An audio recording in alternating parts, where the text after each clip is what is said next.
ولا قوة إلا بالله العلي العظيم أعوذ بالله من الشيطان اللعين الرجيم بسم الله الرحمن الرحيم الحمد لله الذي علا في توحده ودنا في تفرده وجلا في شانه وعظم في أركانه وقهر جميع الخلق بقدرته وبرهانه ثم الصلاة والسلام على أشرف الأنبياء والمرسلين حبیب الہ العالمین مولا و مولا الثقلین جد الحسن والحسین مولانا بالقاسم محمد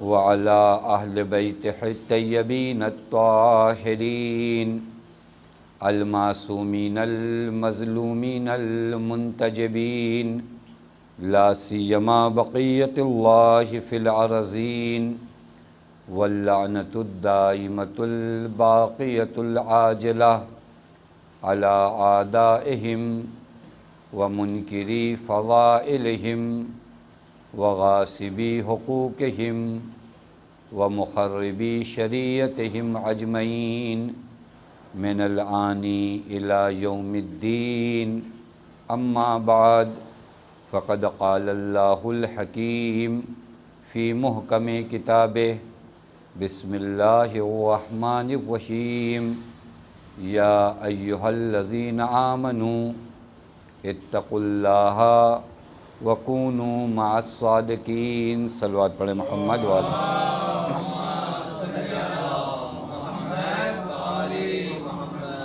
پروردگار عالم کا لاکھ لاکھ شکر ہے کہ اس معبود نے ہمیں اور آپ کو بارگاہ صدیقہ طاہرہ سلام اللہ علیہا میں حاضر ہونے کا شرف عنایت کیا۔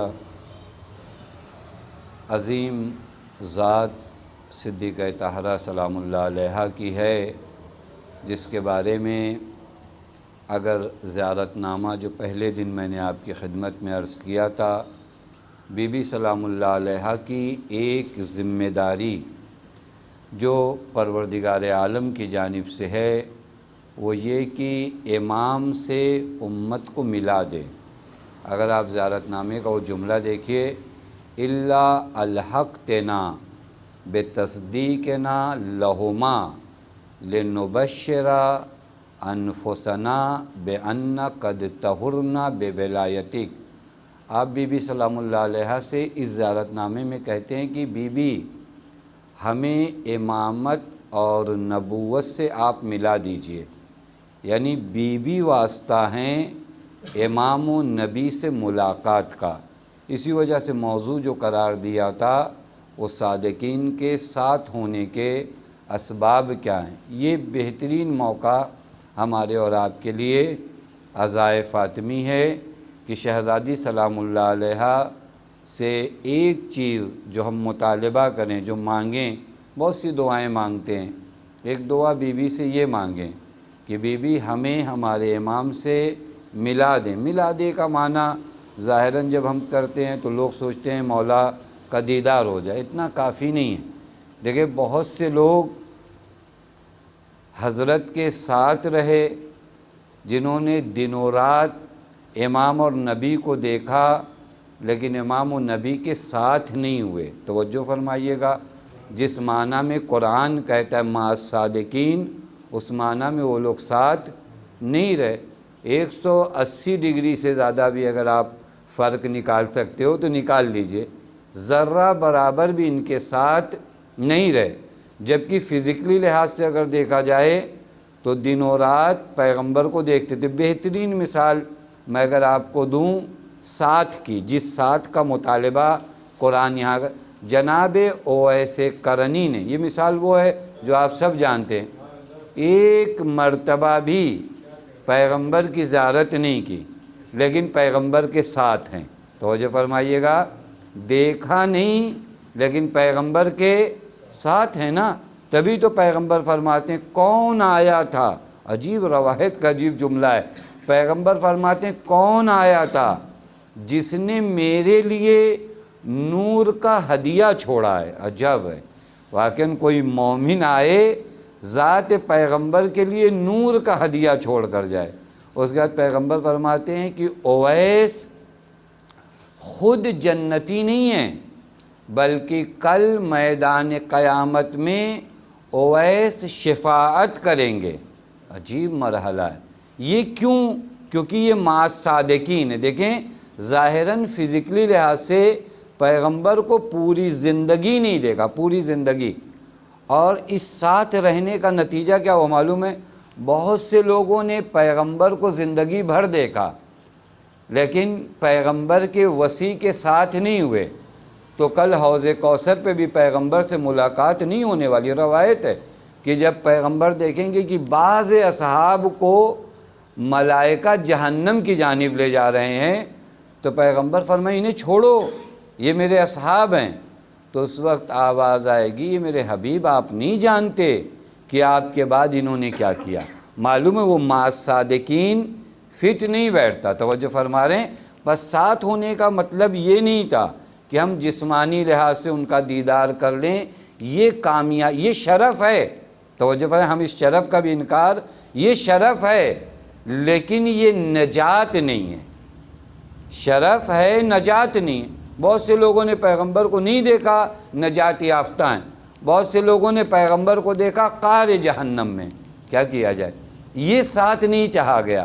ساتھ کون سا چاہا گیا؟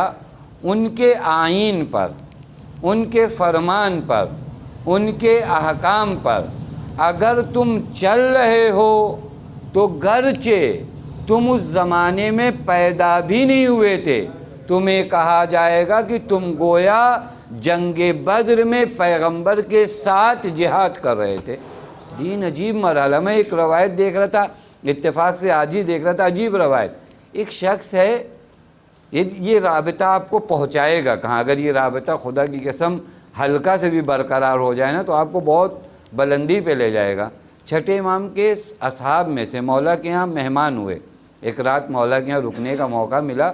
بڑی بات ہے حضرت کے بیت الشرف میں اگر کسی کو رکنے کا موقع، ہم لوگ اگر حرم میں مولا کے ایک رات بسر کر لیتے ہیں تو کتنا افتخار ہوتا ہے، وہ حضرت کے گھر میں ایک رات۔ اب ظاہر سی بات ہے اگر اہل دل ہوگا نا تو پوری رات نہیں سوئے گا، چونکہ یہاں پہنچنے کے بعد آدمی سوتا نہیں ہے۔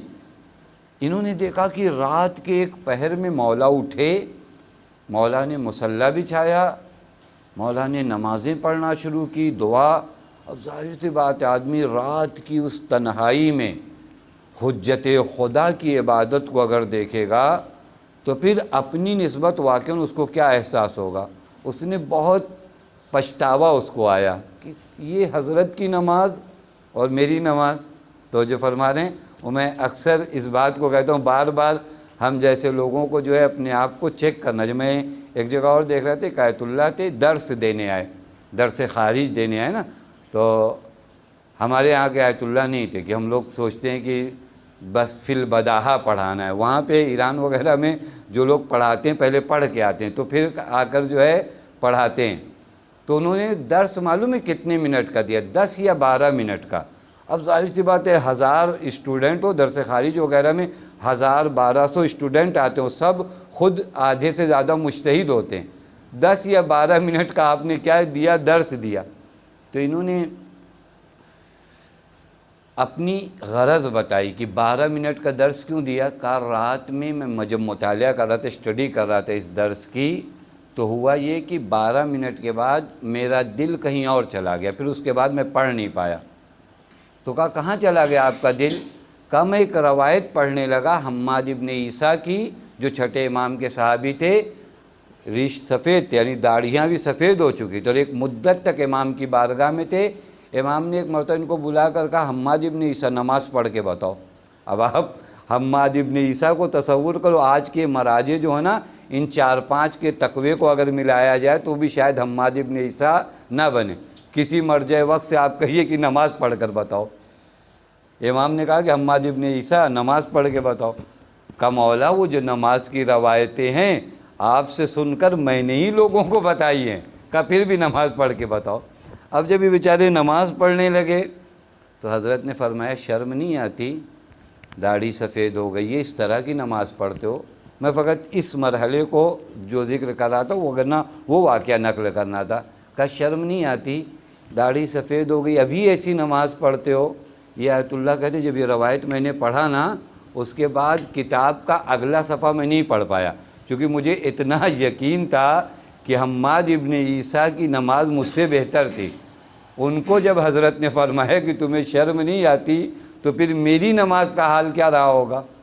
تو جو فرما رہے ہیں تو یہ بریکٹ کی بات تھی۔ آپ لوٹ آئیے، جب یہ انسان اپنی عبادت کو دیکھتا ہے، وہاں امام کی عبادت کو دیکھا، کہا میں تو ایک دم تڑپ گیا۔ میں نے کہا عجب یہ عبادت ہوتی ہے، ہم لوگ تو واقعاً عبادت نہیں کر پاتے۔ یہاں پر ایک بہت حسین جملہ ہے دعائے عرفہ کا کہ امام حسین فرماتے ہیں میرے اللہ جس کی حقیقتیں بھی فقط دعویٰ ہو تو اس کے دعوے کا کیا حال ہوگا۔ یہ ایک جملہ ہے، وقت نہیں میرے پاس کہ اس کی وضاحت کرتا۔ بہرکیف وہ امام کو جب نماز پڑھتے ہوئے دیکھے نا تو آ کر مولا کے سامنے گریہ کرنے لگے، آقا آپ کی نماز، ہم لوگوں کی نماز، آپ رات اس طرح بسر کرتے ہیں اس عبادت میں، اس تہجد میں۔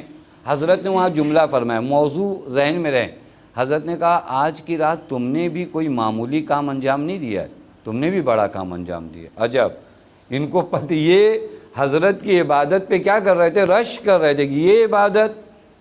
کہ مولا میں نے کون سا بڑا کام انجام دیا ہے؟ کہا رات کے ایک پہر میں تمہیں پیاس لگی تھی یا نہیں؟ کہا پیاس لگی تھی۔ کہا تم نے پانی پیا؟ کہا ہاں۔ کہا پانی پیتے وقت کیا کہا؟ کہا امام حسین کو یاد کیا تھا۔ کہا یہ بھی عبادت کم نہیں ہے، اس پر افتخار کرو۔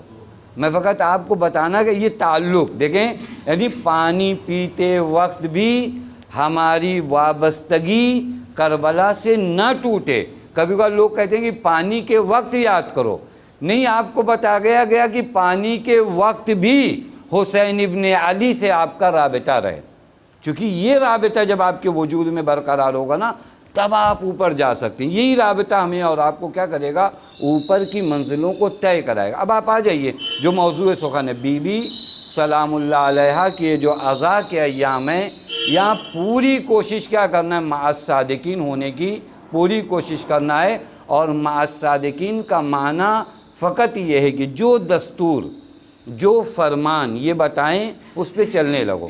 اور میں نے کل عرض کیا تھا آپ کی خدمت میں، دیکھیں ایک تو کبھی کبھار ہمارے اٹیچمنٹ جو دیگر چیزوں سے ہوتے ہیں وہ معصوم کے ساتھ نہیں چلنے دیتے، وہ نہیں چلنے دیتے۔ اور اپنی عبادتوں پہ زیادہ فخر مت کریے، کیونکہ ہم سے بڑی بڑی عبادت کرنے والے معصوم سے چھوٹ گئے۔ آپ پوری تاریخ اٹھا کر دیکھو، ہم لوگوں نے تو دین کے لیے کچھ نہیں کیا ہے۔ جنہوں نے ابتدا میں دین کے لیے یہاں تک کام کیا تھا کہ ان کے لیے پیغمبر نے دعا فرمائی تھی، لیکن وہ لوگ بھی معصوم کے ساتھ چل نہیں پائے جب تعلقات کہیں اور سے بن گئے۔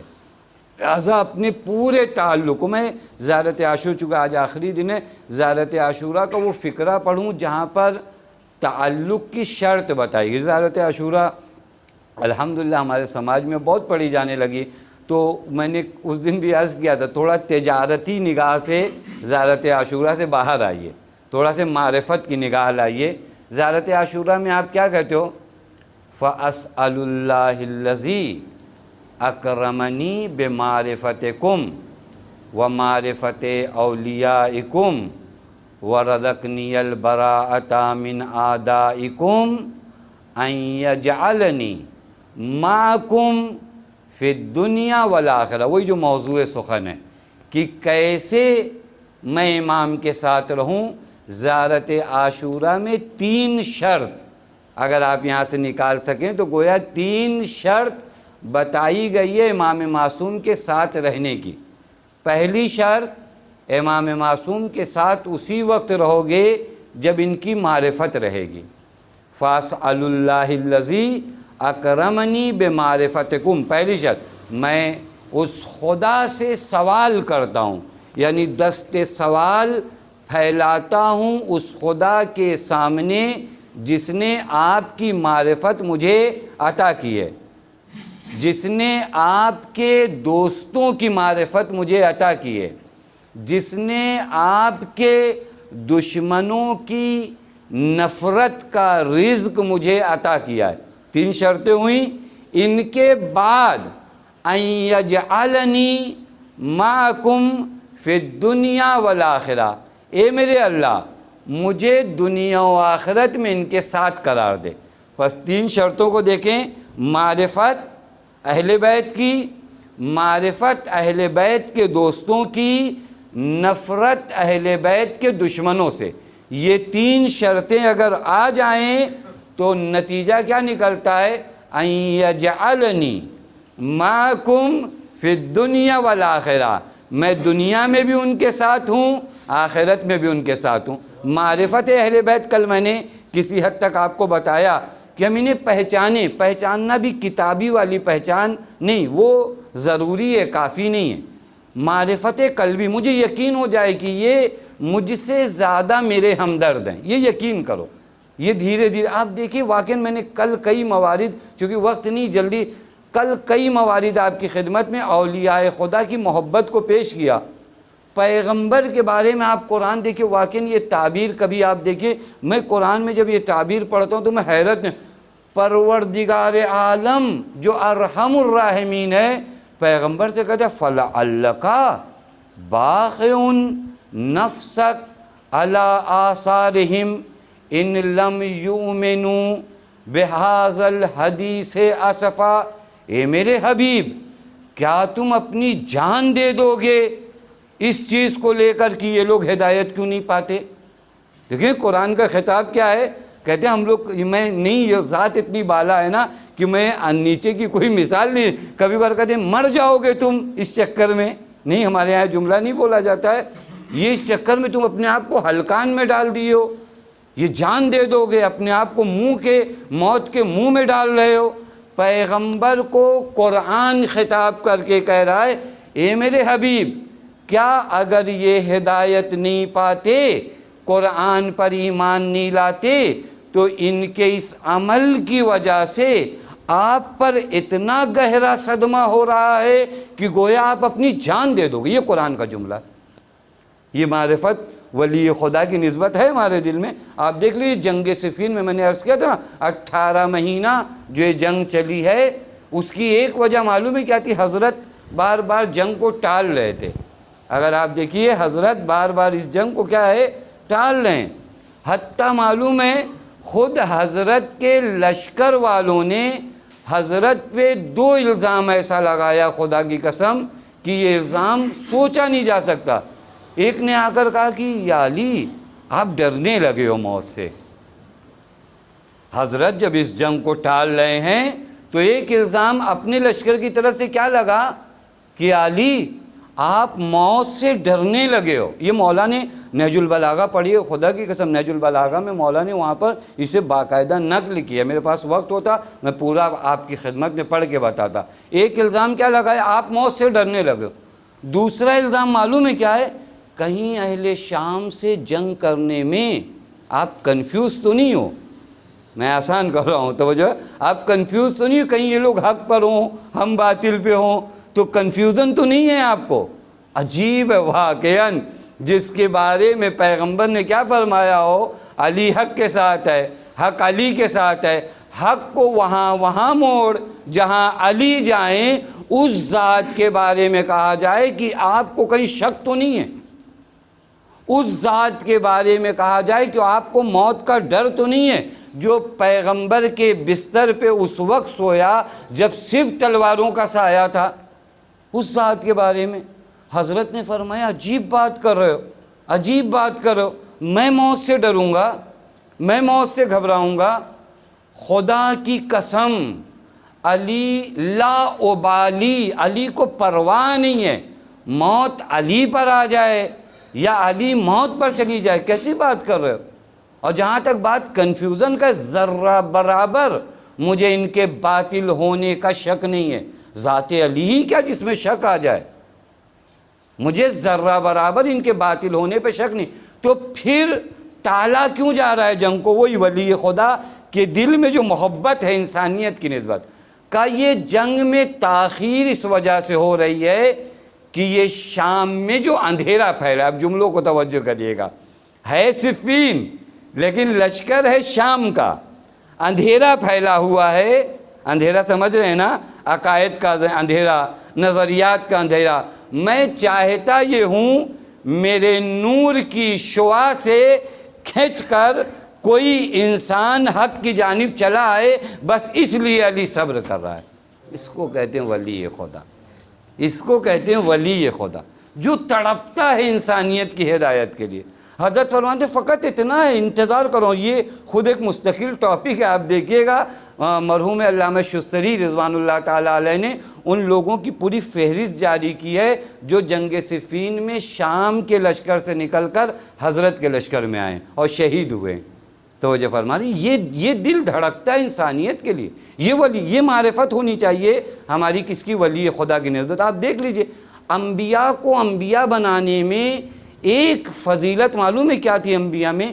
کیونکہ ان کا دل انسانیت کی نسبت دل سوز تھا، ان کا دل دھڑکتا تھا ہادی کے لیے۔ اگر کوئی کسی قوم کا ہادی بنے تو اس کے لیے سب سے پہلی چیز جو ضروری ہے وہ قوم کی نسبت اس کے اندر محبت ہو۔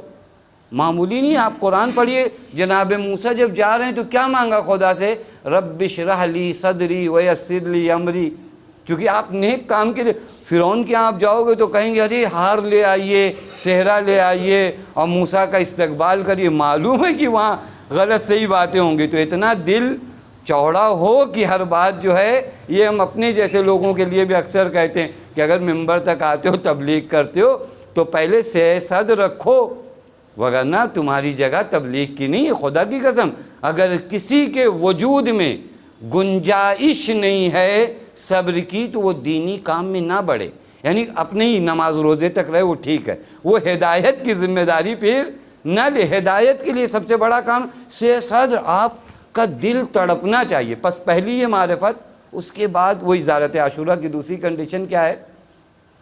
اسأل اللہ الذی اکرمنی بمعرفتکم ومعرفت اولیائکم۔ اگر اہل بیت، اس چیز کو بھی ہمارے سماج میں ہٹا دیا گیا ہے، جبکہ زیارت عاشورہ میں روز پڑھتے ہیں، اور اللہ سے کیا شرط ہے کہ آپ کے دوستوں کی معرفت۔ اچھا اہل بیت کے دوست کون ہیں؟ جیسے یہ کہیں گے جملہ آپ کا فوراً ذہن جناب سلمان، جناب مقداد، نہیں آپ ہو۔ کیوں آپ نہیں ہو اہل بیت کے دوست؟ آپ دوستداران اہل بیت ہو، شیعہ اہل بیت ہو۔ خوب آپ اہل بیت کے اگر ساتھ رہنا چاہتے ہیں تو مومنین کی نسبت آپ کو معرفت رکھنا ہوگا۔ ہم کبھی کبھار سوچتے ہیں 2-4 رکعت نماز پڑھ لیے تو 2-4 مومن کو اگر ٹپلی بھی مار دیا تو چلے گا، نہیں ہوتا، خدا کی قسم نہیں ہوتا۔ اہل بیت، میرے پاس وقت نہیں وغیرہ، میں اہل بیت اپنے شیعوں کی توہین کو اپنی توہین سمجھتے ہیں۔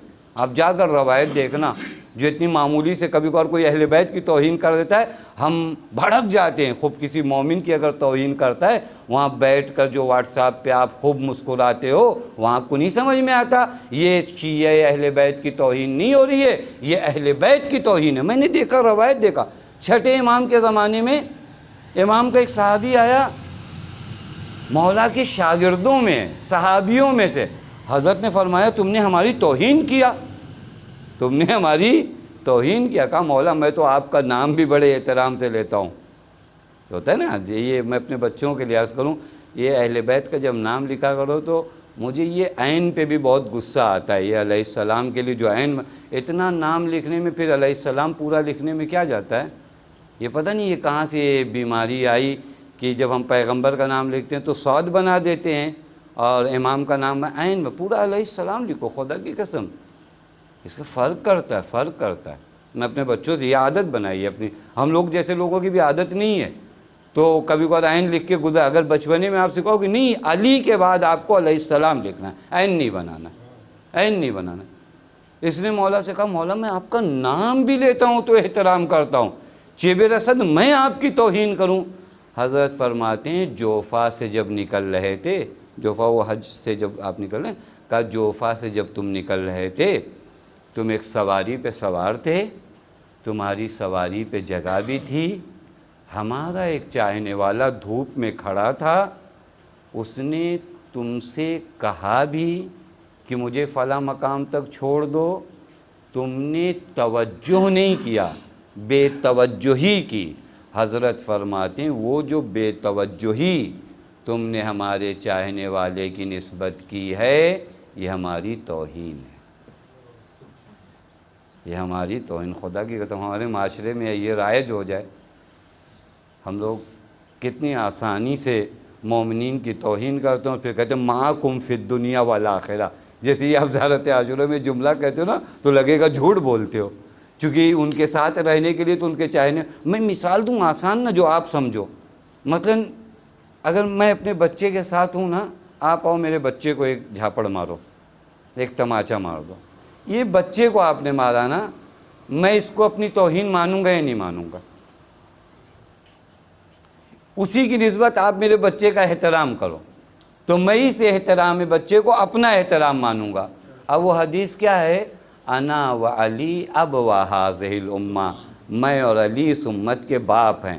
اب اگر باپ ہیں تو یہ امتی ان کے بیٹے ہیں، اب ان کے بیٹوں کی توہین اگر تم کرو گے تو پھر اس باپ کی توہین ہو رہی ہے۔ تو یہ فرما خدا کی قسم کوئی کہیں تک نہیں پہنچا، کہیں اتنے واقعات اگر میں آپ کو سنانے یہ چیزیں ہمارے یہاں بہت معمولی لی جاتی ہیں نا، ارے نہیں کہہ دیا تو کوئی امام رسول ہیں کیا ان کے خلاف نہیں بولیں گے؟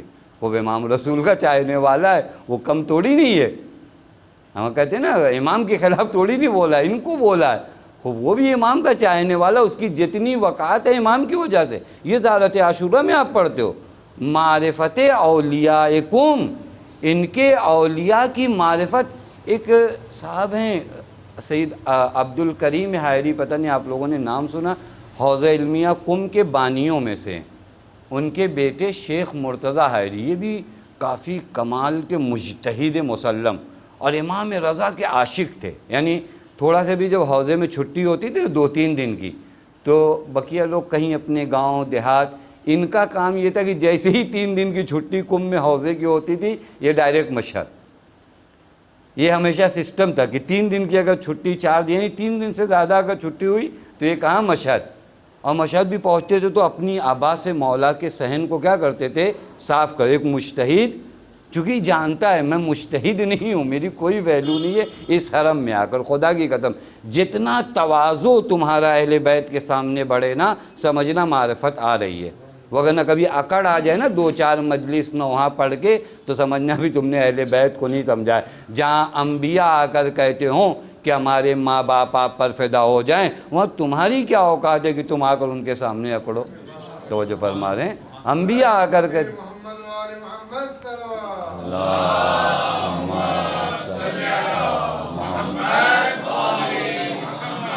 نہیں کہتے وہ چھٹے امام کی جو زیارت ہے، ہر آدمی تو شہدائے کربلا حتیٰ امام حسین کو کیا چھوڑی، جناب حر کی خدمت میں بھی پہنچ کر ہم کو یہی کہنا پڑتا ہے بے ابی انتا و امی، میرے ماں باپ آپ پر فدا ہو جائے۔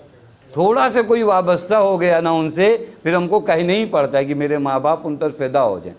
شہدائے کربلا میں غلام ہے، جون ہے، لیکن چھٹے امام کی زیارت ہے نا۔ اب یہ زیارت تمام انبیاء تو پڑھتے ہوں گے نا، ہر نبی آ کر جون کے سامنے کیا کہے گا؟ بے ابی انتا و امی، میرے ماں باپ جون پر تم پر فدا ہو جائے۔ معمولی مرحلہ ہے، اس کو کہتے ہیں مع صادقین۔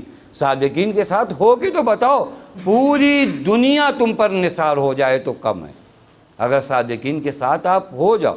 یہ نہایت عاشق تھے مولا کے، جب بھی حرم آتے تھے حرم کو مطلب صحن کو اپنی آبا سے صاف کرتے تھے۔ ایک مرتبہ چھٹی ہوئی حوضے تھے، یہ حسب دستور مشہد کو جو میں عرض کروں معرفت اولیاءکم یہ بہت ضروری ہے، یہ ہمارے سماج میں جو کم رنگ ہوتا جا رہا ہے۔ معرفت اولیاءکم زیارت عاشورہ واقعاً پورا ایک سلیبس ہے شیعت کا، آپ اس کو سمجھیے، اس پر عمل کیجئے۔ انہوں نے کہا کہ ایک مرتبہ جب میں گیا مشہد تو اس مرتبہ میں نے ارادہ یہ کیا کہ خوب ذکر دعائیں یہ وہ پڑھوں گا، پورے راستے کسی سے بات نہیں کروں گا۔ ہوتا ہے آدمی ایک خاص حال و معنویت میں جانا چاہتا ہے، تو انہوں نے طے کیا کہ کسی سے بات نہیں کرنا ہے، کسی سے کلام نہیں کرنا ہے، سیدھے دعا پڑھتے پڑھتے مولا کے حرم میں انٹر ہونا ہے۔ اب اس ارادے سے بیچارے جہاں رکے ہوئے تھے وہاں سے نکلے۔ یہ جیسے ہی وہ دروازے پہ پہنچے نا جہاں سے صحن میں داخل ہوا جاتا ہے، جیسے اس دروازے پہنچے ان کے پہچان کا کوئی مل گیا۔ اب آدمی ہوتا ہے دیکھیں ابھی آپ مولا امام حسین کے حرم میں آپ مجھے مل جائیے تو کتنا دل تڑپتا ہے، نہیں ہمارے چاہنے والے۔ وہ بیچارہ ہوتا ہے دوڑ کے لپکا ان کی طرف کہ ارے شیخ مرتضیٰ حائری، اور یہاں انہوں نے چونکہ پہلے سے ارادہ کیا تھا کہ بہت نارملی مجھے دعاؤں کے اندر ہی جانا ہے، انہوں نے ایک ہلکا سے جو ہوتا ہے کبھی کبھار وہ تکلیف ہوتی ہے نا، آپ کسی سے بہت تپاک سے ملیے اور وہ بہت نارملی آپ سے ملاقات کر لے، انہوں نے زیادہ اپنی زبان میں کہی لفٹ نہیں دیا، بس یوں ہی ہاتھ ملایا، بات ختم ہوئی۔ اب یہ چاہتے تھے اس دروازے کے بعد اور آگے صحن میں آئے، وہاں سے جہاں حرم میں داخل ہونا تھا۔ یہ خود نقل کرتے ہیں کہ مشہد کے ایک معتبر ذات جو معرفت پہ کافی بلندی پہ تھے، وہ کہتے ہیں میں خود ان کو پہچانتا تھا، وہ آئے ڈائریکٹلی میرے پاس، دوڑتے ہوئے آئے۔ دوڑتے ہوئے آنے کے بعد اب یہ باقاعدہ آیت اللہ تھے، کہا آیت اللہ، انہوں نے کچھ نہیں کہا مرتضیٰ حائری، مولا امام رضا نے منع کیا کہ حرم کے اندر مت آنا۔ مرتضیٰ حائری امام نے کیا منع کیا ہے؟ حرم میں داخل ہی مت ہونا۔ کہا میرے قدم جیسے لگ رہا تھا جم گئے وہیں پر، عاشق امام نا، عاشق امام، کیسا لگ رہا تھا میرے قدم وہیں پر جم گئے، یہ کیا ہوا؟ مولا نے منع کر، اور کہا میں یہ جو آدمی آیا تھا میں جانتا تھا کوئی معمولی آدمی نہیں، یوں ہی نہیں کہتا کوئی بات۔ کب وہیں سے اب اہل دل تھے، ہمت نہیں پڑی کہ اب اس کے آگے قدم رکھیں، کہ وہیں سے میں لوٹا، امام کو سلام کر کے لوٹا۔ میں سمجھ گیا کہ پرابلم کیا ہے۔ میں نے عرض کیا نا، باپ کے سامنے بیٹے کو تماچا مارو نا، یہ توہین باپ کو برداشت نہیں ہے، خدا کی قسم برداشت نہیں ہے۔ کہا میں سمجھ گیا کہ پرابلم کہاں سے آیا۔ کہ میں نے اس آدمی کا ایڈریس میرے پہچان کے تھے، لوگوں تو پوچھا کہاں رکیں، پہنچا، ان سے ملاقات کیا، جیسے ملاقات کرنے کا حق بنتا ہے، چونکہ دل ٹوٹتا ہے نا، کوئی آپ سے بہت تپاک سے ملے، آپ ایک دم سرد لہجے کے ہاں ٹھیک ہے، اس کا دل ٹوٹتا ہے۔ اس بیچارے کس حوصلے کے ساتھ آیا، اس کا دل ٹوٹا ہے، نہیں برداشت ہے، اہل بیت کو نہیں برداشت ہے، خدا کی قسم۔ اہل بیت روایت ہے، 8ویں امام کا ایک خط ہے، میں نے شاید آپ کی خدمت میں کبھی پڑھا تھا، مولا نے فرمایا کہ وہ شخص جو ہمارے چاہنے والوں سے کینہ و حسد کرتا ہے، ہم اس کے لیے بد دعا کرتے ہیں۔ دعا چھوڑیے، بد دعا کرتے ہیں، بد دعا کرتے ہیں، راستہ الگ ہو جاتا ہے آپ کا اہل بیت سے، الگ ہو جاتا ہے۔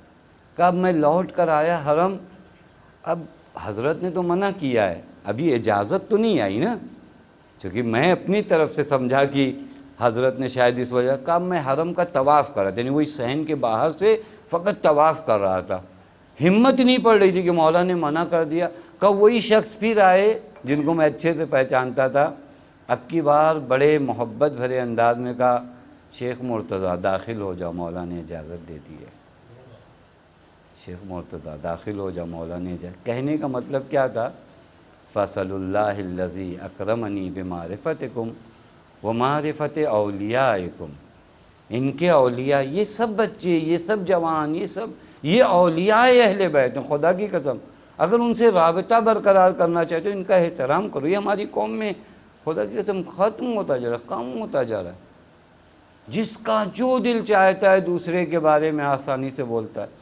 دیکھو ہنر یہ نہیں ہے، میں آپ کی خدمت میں عرض کروں، میں ان کو چاہتا ہوں، یہ اہل بیت کے محب ہیں، اب میں بھی ان سے محبت کرتا ہوں، میں ان کے یہاں کون سا ہنر ہوا؟ یہاں ہنر نہیں ہوا۔ ہنر کہاں ہے معلوم ہے؟ آپ کے لیے یقین ہو جائے کہ یہ اہل بیت سے محبت کرتا ہے، لیکن آپ کے دل میں اس کے لیے کوئی محبت نہ ہو، آپ کے دل میں کہیں سے نفرت آ جائے کسی بھی موضوع اور ٹاپک کو لے کر، لیکن آپ اس انسان کو کہاں لے آؤ؟ اہل بیت کن بنیاد پر محبت کرتے ہیں؟ آپ دیکھو کہ وہاں وہ آدمی پرفیکٹ ہے، گرچہ میرا دل اس کی جانب مائل نہیں ہو رہا ہے، لیکن اہل بیت کی جو محبتیں ہیں اس پر وہ پرفیکٹ ہے۔ یہاں پر اگر آپ اپنی نفرت کو پامال کر کے اس انسان سے محبت کرو صرف اس وجہ سے کہ وہ اہل بیت کا محب ہے تو معکم فی الدنیا والآخرہ ہے۔ یہاں ہنر ہے، یہاں ہنر ہے، یہاں ہنر ہے۔ آپ پوری کتنی تاریخ ہے، آپ کبھی غور کریے۔ پیغمبر کے زمانے میں بعض لوگ پیغمبر سے محبت کرتے تھے لیکن پیغمبر کے محبوں سے محبت نہیں کیا، انہوں نے نہیں کیا۔ آپ تاریخ دیکھ لیجئے، پیغمبر نے ایک شخص کو ٹوکا کہ یہ کپڑا تم نے سمیٹ کیوں لیا؟ کیا اس کی کوئی غربت تم تک چلی جاتی ہے؟ تمہارا مال وہاں تک چلا جاتا؟ کہا نہیں یا رسول اللہ، ایک شیطان ہے جس طرح کے وسوسے کرتا۔ دیکھیے میرا کہنے کا مطلب فقط عزیزو اتنا تھا، اہل بیت کی معرفت، ان کے اولیاء کی معرفت اور ان کے دشمنوں سے نفرت، اظہار بیزاری، یہ آپ کے وجود میں آنا چاہیے۔ خدا کی قسم یہ چیزیں آپ کو کہاں لے جائیں گی؟ معکم فی الدنیا والآخرہ، کونوا مع الصادقین۔ نفرت کیجئے بروں سے، ظالمین سے ہمیں نفرت، ہمارا مذہب یہی ہے، ظالمین سے نفرت سکھایا گیا ہے۔ لیکن ہاں وہ چیزیں بھی دھیان میں ہوں کہ ہمارے ہاں اہل بیت نے یہ دین جو پہنچایا ہے، یہ دین جو آپ تک پہنچا ہے، یہ بڑی حکمتوں سے پہنچا ہے، یہ بڑی حکمتوں سے پہنچا ہے۔ ہمارے مذہب میں ہمارے یہاں گالم گلوچ، یہ دیکھیں یہ ان کا طریقہ ہوتا ہے جن کے پاس اپنے مذہب کی حقانیت کو ثابت کرنے کے لیے دلیل نہ ہو۔ الحمدللہ الحمدللہ اہل بیت نے اپنے چاہنے والوں کو اتنا بے نیاز کر دیا ہے، اتنا بے نیاز کر دیا ہے کسی کی مجال آ کر ہم سے بحث کرے، علمی بحث کرے، ہم کیوں جا کر اس طرح کے الفاظ ادا کریں گے؟ ہاں ظالمین کی نسبت نفرت رکھیں گے، ہم کو سکھایا گیا ہے۔ تولو تبرہ ہمارے دین کا جز ہے۔ تولو تبرہ دو پر ہیں معرفت کے کہ اگر ان میں سے ایک پر بھی کمزور ہو جائے گا تو آسمان معرفت پر آپ پرواز نہیں کر پاؤ گے۔ لیکن ہاں جو تبرے کا سلیقہ اہل بیت نے سکھایا، جو سکھایا، خدا کی قسم آپ اور ہم ایسا نہ ہوں۔ دیکھیں اہل بیت علیہ الصلوۃ والسلام نے ہمیں جن کے حوالے کر دیا، اب وہاں پر عذر تراشی مت کریے، یہ ہمارے سماج میں دھیرے دھیرے آ رہا ہے۔ مجھے کبھی کبھار واقعاً بہت افسوس ہوتا ہے کہ ہم مراجع کرام کو روایت دکھانے لگتے ہیں، یہ اچھی چیز نہیں ہے، یہ اچھی چیز نہیں۔ آپ کو تسلیم ہونا ہے ان کے سامنے، کیوں؟ کیونکہ وہ اہل بیت کے سامنے تسلیم۔ دیکھیں کسی مرجع کی کوئی ویلیو نہیں ہے، صرف ویلیو اتنی ہے کہ وہ آپ کے سامنے قول امام بتاتا ہے۔ اگر کوئی مرجع آ کر کل یہ کہے نا کہ یہ میرے نظریات ہیں، میں خود اس منبر سے کہتا ہوں، میں کہوں گا آپ اپنا نظریہ اپنے پاس رکھو، میں آپ کو اس وجہ سے نہیں مانتا کہ آپ اپنے نظریات بیان کرو، میں آپ کو اس وجہ سے مانتا ہوں کہ آپ مجھ سے زیادہ میرے مولا کے کلام کو سمجھتے ہو اور اس کلام کو مجھ تک پہنچاتے ہو۔ یہی ہے حقیقت، یہی ہے۔ پھر اس کے بعد ایسی باتیں ہمارے یہاں بنائی جاتی ہیں، خدا کی قسم پھر تعجب ہوتا ہے۔ یہ وہ مرحلہ ہے اہل بیت کے ساتھ رہنا، تو جو راستہ انہوں نے بتایا، دیکھو یہ وہ نہیں ہے جو تمہیں پھنسا کے چلے جائیں گے۔ اور ہوتا ہے کسی اور رہبر کے ساتھ جاؤ تو ہو سکتا ہے تھوڑی دور لے جاؤ، اس کے بعد کب یہاں سے میرا مطلب نہیں ہے، نہیں یہ کر ہی نہیں سکتے نا۔ ان کے علم میں خطا نہیں ہے، ان کے عمل میں خطا نہیں ہے، یہ معدن رحمت ہیں، یہ تمہیں رائے طریق نہیں کریں۔ بس وقت میرا ختم ہو گیا، یہ راستہ نہیں بتائیں گے، ہاتھ پکڑ کر لے جائیں گے۔ ان دونوں میں فرق ہے۔ اگر میرے پاس وقت ہوتا تو میں ان دونوں کا مطلب آپ کو بتاتا۔ راستہ ایڈریس بتانا ایک مرتبہ، ہاتھ پکڑنا لے جانا، یہ راستہ نہیں بتاتے، راستہ نہیں بتاتے، ہاتھ پکڑتے ہیں لے جاتے ہیں آپ کو۔ ایصال الی المطلوب، اصطلاح میں اس کو کیا کہتے ہیں؟ ایصال الی المطلوب، ہاتھ پکڑتے ہیں، ہاتھ پکڑتے ہیں، اور عجیب انداز میں ہاتھ پکڑتے ہیں۔ دیکھیں جب آپ غرق ہو رہے ہو، جناب حور علیہ السلام واقعاً چاروں طرف سے یزیدی طوفان نے گھیرا تھا، حسین نے ایک جملہ کہا، ثقلت قومک۔ میں نے کئی مرتبہ کہا حسین نے تانا نہیں دیا تھا، سوئے ہوئے حر کو فقط جگایا تھا۔ یہ جملہ یہ نہیں تھا کہ حر کو تانا دیا جائے، یہ کریم کا گھر ہے، یہاں اپنے باپ کو برا بھلا کہنے والوں سے کیا پوچھا جاتا ہے؟ کھانا نہیں ہے، کپڑا نہیں ہے، تو حر کو تانا دیں گے حضرت؟ نہیں، تانا نہیں دیا حر کو بیدار کیا، یاد کر میں کس کا بیٹا ہوں، یہ یاد کرانا تھا حر کو۔ اور دیکھیے یاد آنے کے بعد کیا انجام ہوا، یاد فقط آیا۔ حر نے کیا کہا، اگر آپ کی ماں فاطمہ نہ ہوتی، یہی بس تو کافی تھا نا، فاطمہ اگر کسی کو یاد آ جائے نا پھر وہ امام کے ساتھ ہو جائے گا، فاطمہ فقط یاد آ جائے، فاطمہ یاد آ جائے، عظمت فاطمہ یاد آ جائے۔ اسی لیے جب میں خطبہ فدقیہ دیکھ رہا تھا نا، وہاں بی بی ایک جملے کو کہہ رہی تھی، اعلموا انی فاطمہ، پہچانو میں فاطمہ ہوں۔ مجھے انصاف سے بتاؤ مدینے میں کون نہیں پہچانتا تھا یہ فاطمہ ہے، لیکن بی بی فرما رہی تھی اعلموا انی فاطمہ، جانو میں فاطمہ ہوں، میری رضا کو رضائے خدا بتایا گیا، میرے غضب کو غضب خدا بتایا گیا۔ اب کیوں تم کنفیوز ہو، تم دیکھو فاطمہ کہاں کھڑی ہے، جہاں فاطمہ ہے وہیں حق ہے۔ خدا کی قسم کسی کو یاد آ جائے نا فاطمہ کون ہے، اللہ اکبر۔ مجلسیں ہیں، عزائے فاطمی کی مجلسیں ہیں، بی بی سلام اللہ علیہ۔ میں نے شاید گزشتہ دنوں بھی عرض کیا تھا، جب بی بی کا مصائب پڑھو تو سمجھ میں نہیں آتا کہ مصائب بی بی کا پڑھو یا امام علی کا پڑھو۔ ہو سکتا ہے یعنی علی کی مظلومیت نہیں ہے، مشکل کشائے دو عالم علی، مشکل کشائے دو عالم علی۔ آج یہ کیسا وقت آ گیا ہے کہ جب شہزادی سلام اللہ علیہ کو در و دیوار کے درمیان پیسا گیا، نہ دروازہ ڈھکیلا گیا، در و دیوار کے درمیان پیسا گیا۔ بعض جملے ہیں واقعاً مصائب کے، خدا بچائے مومنین کے دل اگر نرم ہو، یہ جملے واقعاً حیران کن ہیں۔ مرحوم سید اصفہانی فرماتے ہیں، ہم کیا جانیں اس سینے اسرار کا درد، اگر اس سینے اسرار کا درد پوچھنا ہے تو دروازے کی اس کیل سے پوچھو جو زہرائے مرضیہ کے سینے میں جو ہے۔ ہم کیا جانیں اس درد کو، اللہ جانتے ہو۔ دروازہ گرا، شہزادی سلام اللہ علیہ نیچے، دروازہ اوپر، اس کے اوپر سے ظالم گزرے ہیں ارباب اعضاء۔ اور معلوم ہے اس وقت شہزادی نے دو آوازیں بلند کی تھی، ایک کا یا فضہ خذینی، فضہ مجھے آ کر سنبھال لے، میرا محسن شہید ہو گیا۔ اور اس کے بعد ایک جملہ اور کہا تھا، یا مہدی ادرکنی، اے میرے لال مہدی زہرا کی مدد کر۔ ارباب اعضاء یہ بڑا درد ہے، مشکل کشائے دو عالم علی موجود ہے، زہرا نے مدد کے لیے مہدی کو بلایا ہے۔ اب معلوم نہیں آپ سمجھ پائے یا نہیں سمجھ پائے، اللہ نے علی کی مظلومیت کا عالم کیا ہے۔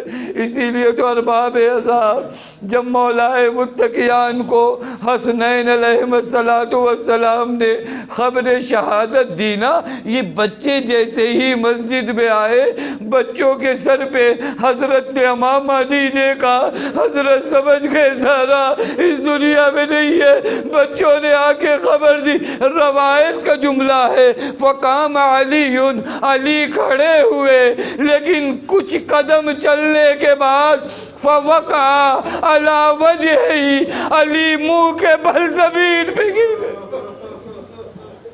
اللہ، یہ زہرا کی شہادت کی خبر کیسی ہے، علی منہ کے بل زمین پہ گر گئے۔ ارباب اعضاء غسل ہوا، کفن پہنایا جانے لگا۔ اللہ، آپ اس منظر کو کبھی تصور کریے گا، چھوٹے چھوٹے بچے ہوں، گھر کے گوشے میں کھڑے ہو، ماں کے چہرے پہ کفن ڈاپا جا رہا ہو، کتنی حسرت سے یہ بچے دیکھ رہے تھے۔ ایک مرتبہ علی نے دیکھا حسن سسکیاں بھر کے رو رہا ہے، حسین رو رہے ہیں۔ مولا فرماتے حلم یا بنیا، زینب آگے آؤ، کلثوم آگے آؤ، ارے حسین و حسن آگے آؤ، ماں کا آخری دیدار کر لو۔ بس ارباب اعضاء بچے آگے آئے، لیکن ماں کا لال پایتی آ کر کھڑا ہو گیا۔ بابا، میری ماں کا مرتبہ مریم سے کم نہیں ہے، بابا جب تک ماں نہ بلائے گی حسین نہ آئے گا۔ بندے کفن ٹوٹے، اے میرے لال میری آغوش میں آ جا۔ ملائکہ میں کوہرام برپا ہوا، یا علی بچوں کو جدا کر لو۔ اللہ اللہ، کتنے پیار سے علی نے اپنے بچوں کو ان کی ماں کے جنازے سے دور کیا ہوگا۔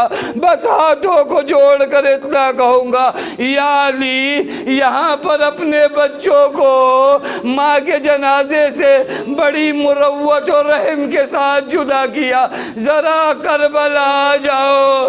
ارے 11 محرم کو ایک 4 سالہ بچی اپنے باپ کے جنازے سے لپٹی ہوئی ہے، لیکن اسے درے مارے جا رہے ہیں۔ تموجب